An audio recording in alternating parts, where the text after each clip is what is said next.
सामने खड़ी मिलिट्री की पूरी टुकड़ी, कड़कती बंदूकें और ट्रिगर पर कांपती स्नाइपर की उंगली। मिलिट्री कमांडर का वायरलेस पर एक खौफनाक आदेश गूंजता है। सामने जो भी चीज टनल से बाहर आती दिखे उसे सीधे हेडशॉट मार दो। हमें रिस्क नहीं लेना है। स्नाइपर निशाना लगाता है। टनल के घने अंधेरे से दो परछाइयां बाहर आती दिखती हैं।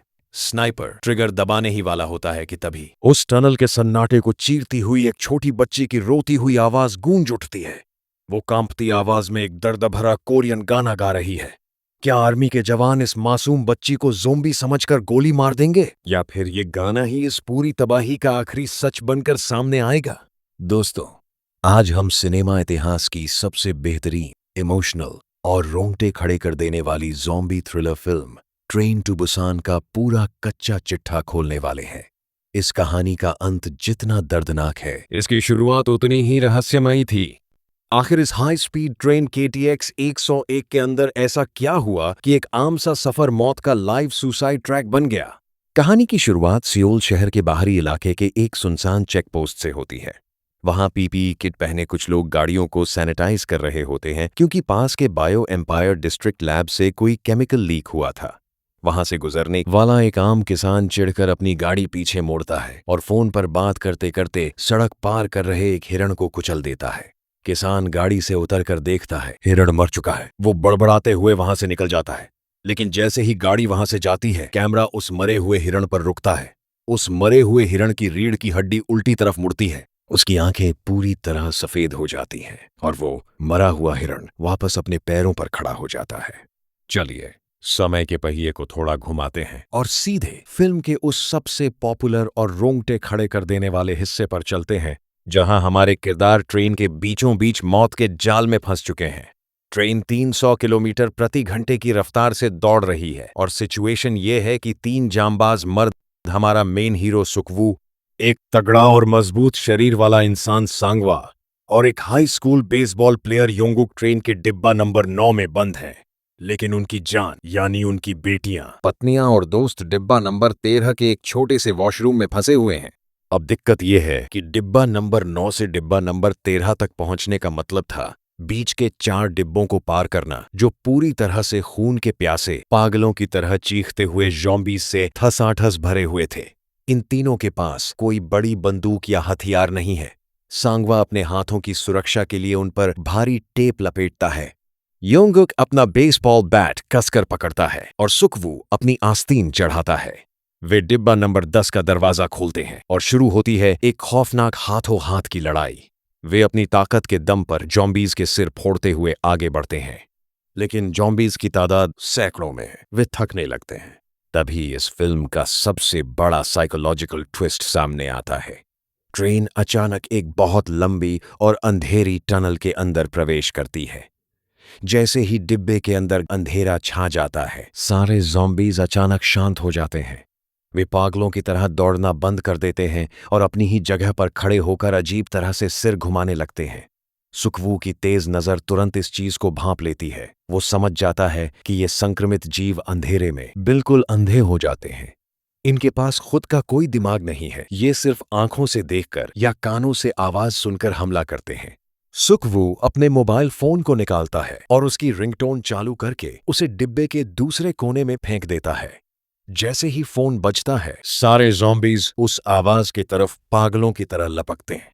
इसी मौके का फायदा उठाकर ये तीनों हीरो अंधेरे में रेंगते हुए और ऊपर सामान रखने वाले रैक के सहारे लटककर चुपचाप उन ज़ॉम्बीज़ के बगल से निकल जाते हैं। लेकिन आखिर ये लोग इस सुसाइड ट्रेन का हिस्सा बने कैसे? चलिए अब इसके बैक स्टोरी और किरदारों के दिमाग को खंगालते हैं। अब हम चलते हैं तबाही से ठीक कुछ घंटे पहले, सियोल शहर के एक आलीशान कॉरपोरेट ऑफिस में। यहाँ हमारी मुलाकात होती है इस कहानी के मुख्य किरदार सुकवू से। सुकवू कोई आम फिल्मों की तरह शुरुआत से ही कोई हीरो या मसीहा नहीं है। वो एक बेहद मतलबी, खुदगर्ज और पैसों के पीछे भागने वाला फंड मैनेजर है। उसका सिर्फ एक ही वसूल है, कंपनी और उसका खुद का फायदा होना चाहिए, बाकी जनता भाड़ में जाए। उसका अपनी पत्नी से डिवोर्स होने वाला है और वो अपनी छोटी बेटी सियोवू को थोड़ा भी समय नहीं देता। बेटी का जन्मदिन है और सुकवू उसे एक गिफ्ट लाकर देता है, एक निंटेंडो गेमिंग कंसोल। लेकिन जैसे ही बच्ची गिफ्ट खोलती है उसका चेहरा उतर जाता है। वो कहती है, पापा, पिछले चिल्ड्रंस डे पर भी आपने मुझे यही गिफ्ट दिया था। सुखवू अपनी ही धुन में इतना अंधा था कि उसे याद ही नहीं था कि उसने अपनी बेटी को क्या गिफ्ट दिया है। सियोवू रोते हुए कहती है कि उसे कोई खिलौना नहीं चाहिए, उसे बस बुसान में रह रही अपनी माँ से मिलना है। सुखवू पहले मना करता है, लेकिन जब बेटी कहती है कि आप हमेशा सिर्फ अपने बारे में सोचते हैं, इसीलिए मम्मी आपको छोड़कर चली गई, तो सुखवू के दिल पर चोट लगती है। वो सुबह की पहली ट्रेन से बुसान जाने के लिए मान जाता है। अगली सुबह करीब 5 बजे जब वे दोनों सियोल स्टेशन की तरफ बढ़ रहे होते हैं तो पूरे शहर में अजीब सा सन्नाटा और बेचैनी थी। दमकल की गाड़ियां सायरन बजाते हुए भाग रही थीं। एक ऊंची बिल्डिंग से काला धुआं निकल रहा था, लेकिन सुखवू इसे मामूली आग समझकर इग्नोर कर देता है। वे स्टेशन पहुंचते हैं और बुसान जाने वाली हाई स्पीड ट्रेन KTX 101 के डिब्बे में बैठ जाते हैं। यहाँ डायरेक्टर बाकी पैसेंजर्स को इंट्रोड्यूस करते हैं। वही तगड़ा सांगवा और उसकी प्रेग्नेंट पत्नी सोंग क्योंग, एक बेहद घमंडी अमीर बिजनेसमैन योंगसुक जो एक्सप्रेस बस कंपनी का मालिक है, हाई स्कूल की बेसबॉल टीम और एक बेघर डरा हुआ आदमी जो वॉशरूम में बड़बड़ा रहा होता है कि सब मारे गए, सब मर गए। ट्रेन के दरवाजे बंद होने ही वाले होते हैं कि तभी स्टेशन के प्लेटफॉर्म पर चीख पुकार मचती है। ठीक उसी सेकंड एक जख्मी लड़की हांफते हुए ट्रेन के डिब्बा नंबर 11 में घुस जाती है। उसकी जांघ पर किसी के बुरी तरह काटने का निशान था और उसने वहां कपड़ा बांधा हुआ था। ट्रेन के दरवाजे बंद होते हैं और सियोल शहर की वो खौफनाक मौत अब ट्रेन के अंदर लॉक हो चुकी है। अब बात करते हैं उस सीन की जहां से ट्रेन के अंदर नर्क की शुरुआत होती है। ट्रेन सियोल स्टेशन छोड़ चुकी है और अपनी पूरी रफ्तार पकड़ रही है। डिब्बा नंबर 11 के फर्श पर वो जख्मी लड़की दर्द से तड़प रही है। तभी ट्रेन की एक फीमेल अटेंडेंट की नजर उस पर पड़ती है। वो तुरंत उसके पास घुटनों के बल बैठती है और वॉकी टॉकी पर बाकी स्टाफ को इन्फॉर्म करती है कि एक पैसेंजर की हालत बहुत क्रिटिकल है।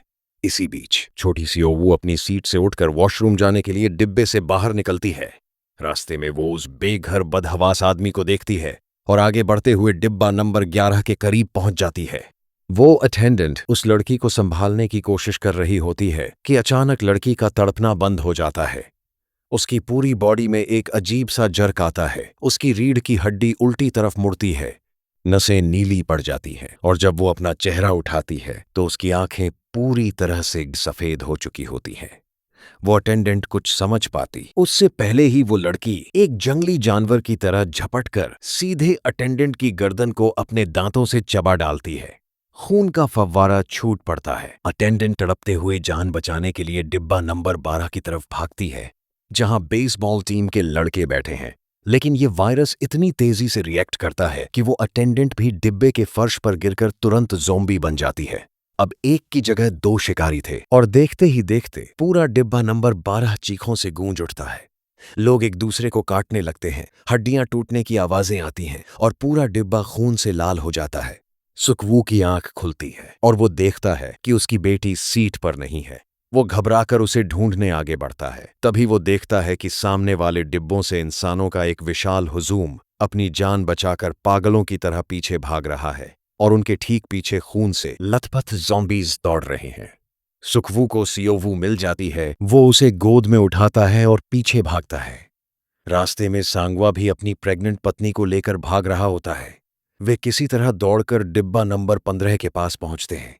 सुखवू अपनी खुदगर्जी दिखाते हुए सिर्फ खुद को और बेटी को अंदर खींचकर दरवाजा तुरंत लॉक करने की कोशिश करता है, जबकि सांगवा और उसकी पत्नी बाहर ही थे। सांगवा अपनी पूरी ताकत से दरवाजा रोकता है और आखिरी पल में अंदर घुस जाता है। वो सुखवू पर बहुत गुस्सा होता है, लेकिन तभी ज़ॉम्बीज़ कांच के दरवाजे से आकर टकराते हैं। यहीं पर सांगवा पानी छिड़ककर अखबार चिपकाता है, जिससे ज़ॉम्बीज़ शांत हो जाते हैं। अब कहानी के उस हिस्से पर आते हैं जो हमें सिखाता है कि मुसीबत के वक्त इंसान ज़ॉम्बीज़ से भी ज़्यादा खतरनाक हो सकता है। ट्रेन के अंदर लगे टीवी स्क्रीन्स पर न्यूज़ आ रही है कि पूरे देश में दंगे भड़क चुके हैं, लेकिन सरकार झूठ बोल रही है। सुखवू को अपने ऑफिस से किम का फोन आता है जो रोते हुए बताता है कि सब खत्म हो गया है और जिस बायो एम्पायर कंपनी को सुखवू ने डूबने से बचाया था उसी की लैब से ये वायरस लीक हुआ है। सुखवू अंदर से टूट जाता है। तभी कैप्टन अनाउंस करता है कि ट्रेन को डेजॉन स्टेशन पर रोका जाएगा क्योंकि वहां मिलिट्री ने सेफ जोन बनाया है। सुखवू अपने एक मिलिट्री कॉन्टैक्ट को फोन लगाता है जो उसे चुपके से बताता है कि डेजॉन स्टेशन पर उतरते ही सबको क्वारंटाइन कर दिया जाएगा। सुकवू ये बात किसी को नहीं बताता, वो सिर्फ अपनी बेटी को लेकर अलग रास्ते पर बढ़ता है। लेकिन असली ट्विस्ट तब आता है जब मेन रास्ते से नीचे गए पैसेंजर्स देखते हैं कि सामने खड़ी मिलिट्री की पूरी टुकड़ी खुद ज़ोंबी बन चुकी है। उनके हेलमेट और शील्ड खून से सने हैं। जैसे ही वे इंसानों को देखते हैं, मिलिट्री ज़ॉम्बीज का एक विशाल हुजूम सीढ़ियों से ऊपर दौड़ पड़ता है।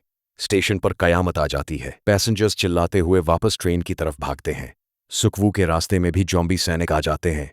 सांगवा आकर सुकवू को बचाता है और वे दोनों बेसबॉल बैट से ज़ॉम्बीज को रोकते हैं। कैप्टन ट्रेन स्टार्ट करता है। लोग दौड़कर चलती ट्रेन में चढ़ते हैं और इसी अफरा तफरी में पैसेंजर्स अलग अलग डिब्बों में बंट जाते हैं।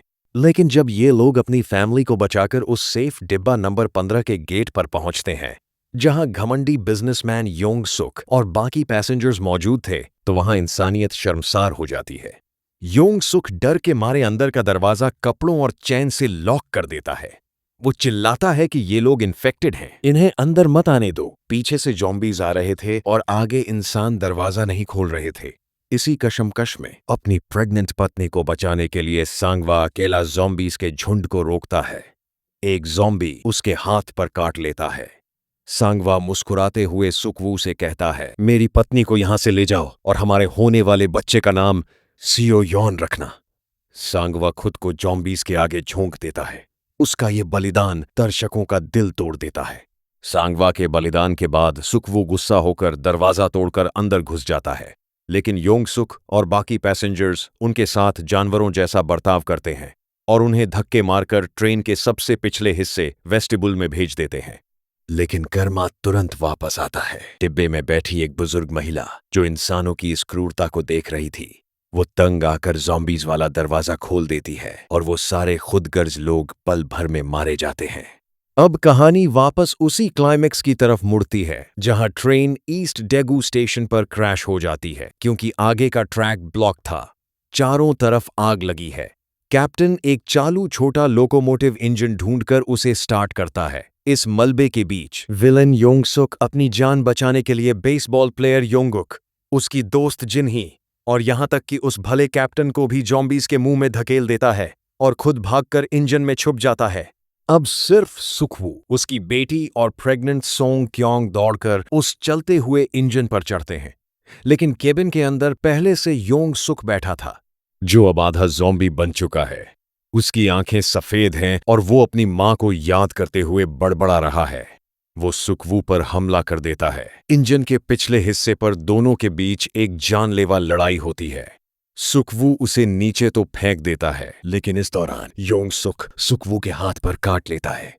सुकवू अपने हाथ को देखता है। उसकी नसें काली पड़ने लगी हैं। वो जानता है कि उसके पास सिर्फ कुछ मिनट हैं। वो रोती हुई अपनी बेटी को उसे सोंग क्योंग को सौंपता है और रोते हुए इंजन के बिल्कुल पीछे चला जाता है।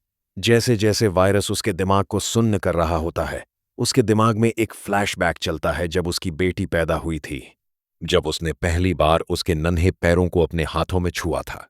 उस खूबसूरत याद के साथ सुकवू के चेहरे पर एक सुकून भरी मुस्कान आती है और कैमरे में सिर्फ सुकवू की परछाई दिखती है जो इंजन से नीचे गिर जाती है। एक मतलबी बाप अपनी बेटी को बचाते बचाते एक महान पिता बनकर विदा हो जाता है। और अंत में, जैसा कि हमने शुरुआत में देखा था, वही सियोवू और सोंग क्योंग उस बुसान टनल के अंदर पहुंचती हैं। सियोवू का वो गाना मिलिट्री को यह एहसास दिलाता है कि वे इंसान हैं और मिलिट्री के जवान दौड़कर उन्हें बचा लेते हैं। सियोवू रोते हुए आसमान की तरफ देखती है, मानो वो अपने पापा को कह रही हो कि हमने जंग जीत ली है। दोस्तों, यह फिल्म हमें सिखाती है कि मुसीबत के वक्त असली दानव वायरस नहीं, बल्कि इंसान की खुदगर्जी होती है। आपको इस फिल्म का सबसे इमोशनल सीन कौन सा लगा, कमेंट में जरूर बताएं और चैनल को सब्सक्राइब करना ना भूलें।